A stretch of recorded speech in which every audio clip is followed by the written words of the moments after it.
Kwamba unafika miaka 40 hujaoa, bado najipanga. Unajipanga kwenda wapi? Allah. Na mabinti tuko nao hapa. Unataka kuua mabinti za watu kwenye yale maboksi ya saluni. Kwa nature ya Kiafrika. Binti hawezi kutongoza. Hawezi kukusemesha mwanaume. Wao wanaongea kisaikolojia.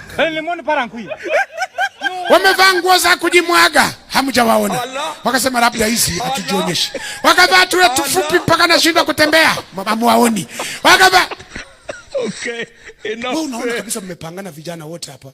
Wengine wanasema Bwana asifiwe. Bwana asifiwe. Anafika kwako anasema Bwana asifiwe sana. Wamesuka mlima Meru, hamjawaona.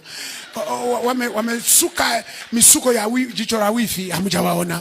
Wamesuka msuko wa Mwai Kibaki, hamjawaona. Sasa unataka mtoto watu ajielezeje? Hakuna mwanamke mzuri wala mbaya. Mwanamke ni pocket yako. Inaweza kumseti akakaa mkao unaotaka. Ukitaka kaonekana kama kachina kaliko